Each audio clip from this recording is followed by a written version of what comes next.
All right, Shalom Yasha Allah. I want to start off by giving all praise and honor and glory to Yahweh, Ba'ashim Yahushai. Double honors to the apostles and elders of Great Millstone. Salutations to you brothers to the four corners of the earth, laboring in His word in truth, love, and sincerity.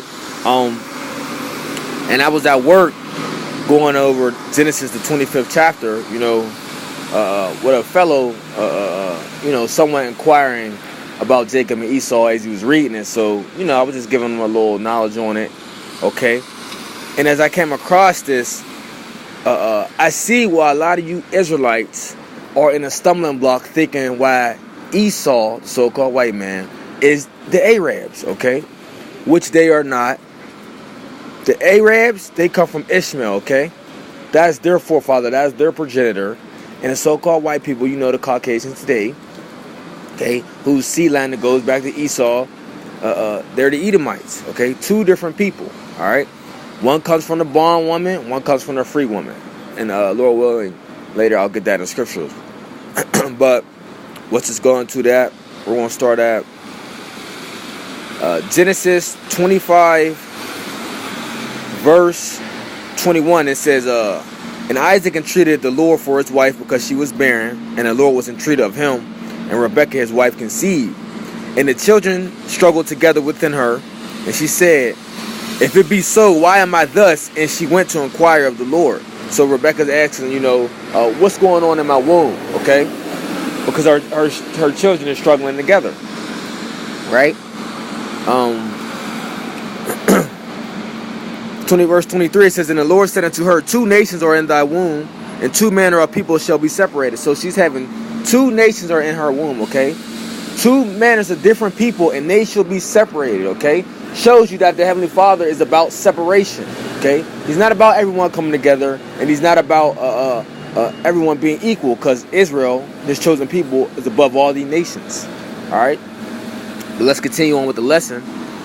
It says, and the Lord said unto her, two nations are in thy womb, and two manner of people shall be separated from thy bowels, and the one people shall be stronger than the other, and the elder shall serve the younger. So let's just touch on that real quick. One people shall be stronger than the other. If you look at the so-called blacks, Latinos, and Native Americans, and you look at the so-called white people today, we are stronger than them in every aspect and physical aspect that you could think of, okay?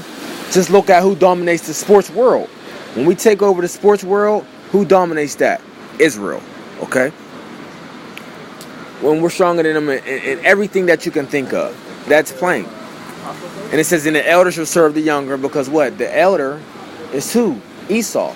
Esau came out first, okay? The elder shall serve the younger. You see, because ultimately, in the kingdom of heaven, you Edomites, y'all are going to serve us in the kingdom, okay? Slavery, along with you other nations, but first and foremost, we're dealing with you, Esau, okay? Verse 24 says, and when her days to be delivered were fulfilled, behold, there were twins in her womb. And the first came out red, all hairy like a garment, and they called his name Esau. And after that came his brother out, and his hand took hold on Esau's heel. So just going into that, it described Esau's, features, because he was different. He wasn't like the rest of everyone else. He wasn't like his brother Jacob. He wasn't a smooth man, but he was a hairy man. Okay? But now let's get to the point of the lesson. Dealing with lest Satan should be not ignorant of Satan's devices. Okay? That's the name of this lesson. When you click on Esau, Genesis 25th chapter, the 25th verse, you click on Esau, right? Which is Ashashua. Okay? Meaning he wasted away because he lacked pigmentation. It reads, it says, the eldest son of Isaac and Rebekah and twin brother of Jacob sold the birthright for food when he was hungry, and the divine blessing went to Jacob, progenitor of the Arab peoples. That's off. That's wrong. The definition that they got was right until they said the progenitor of the Arab peoples. Okay? That doesn't make any sense. Okay? He is not the progenitor of the Arab people. He's the progenitor of the Edomites. Okay? The so-called white people, which you really read.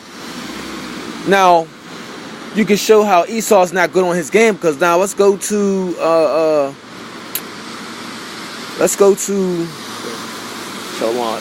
Edom, right? When you go to Edom, which meaning red, it says Edom, Edomite, Idumean, descendants of Esau. So how could Edomites be descendants of Esau, but you said the progenitor of him is the Arabs? You see? See, he doesn't know how to keep his lie going. Okay? Shalom, you know, see, Esau doesn't know how to keep his lie going. It says Esau is the progenitor of the Arabs, but when you click on Edom, which Esau is Edom, it says Edom, Edomite, Idumean, descendants of Esau, land of Edom, Idumea. You see? That doesn't make any sense.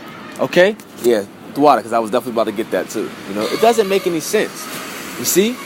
But that's why you can't be ignorant of Satan's devices, man. And a lot of you Israelites out there that don't go into history and don't go into the characteristics of this man Esau, this is why you think he's the damn Arab today. But it says Esau should be the end of the world and Jacob should be the beginning of it that followed, meaning an age and a rulership. So tell you when we at the end of this age that Esau is going to be ruling. The Arabs ain't ruling. The Arabs is under the foot of Esau. Okay? You know?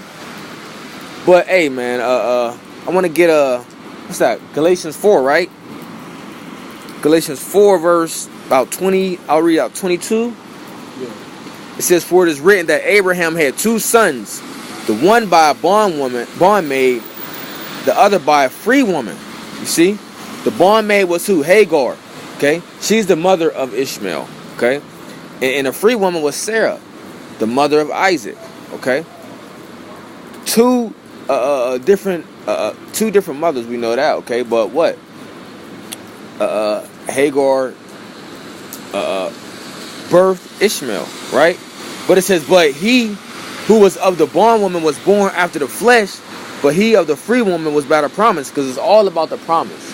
You know, the promise is passed down from Abraham, Isaac, and Jacob. Okay, them was the three forefathers of the promise. Okay, but the point of this lesson is you got to watch out when you click on certain definitions, because Esau's the devil. Okay, he is the forger of lies, and when you read the definition of Esau, he put the progenitor of the Arabs, which is a lie. Okay. 25. Read the 25th verse. Yeah. Okay, hold on. Let's see. You might have, but this Hagar is Mount Sinai in Arabia. Yeah. Slocky, I gotta get that. Yeah. Verse 25, it says, "For this Hagar is Mount Sinai in Arabia, and answer to Jerusalem, which now is in bondage with her children. But Jerusalem, which is above, is free, which is the mother of us all." Okay. No. Hagar is Arabia. Yeah, Hagar is Arabia, right? That's a true distinction. But when you going into this lesson, I was showing you that lest Satan be not ignorant, lest Satan should get you of his devices, because he's saying that Esau is the progenitor of the Arabs. It's not possible. Yeah. So 2 Corinthians 2 verse 11, lest Satan should get an advantage of us, for we are not ignorant of his devices. And that's right, man. And Satan is sifting you by that doctrine that Esau is the Arabs, which is just not true. Doesn't even make sense. Okay. Yeah, right. The scriptures read, "Esau is the end of the world, and Jacob's the beginning of it that falleth." And we are at the end. The end is speaking. So you mean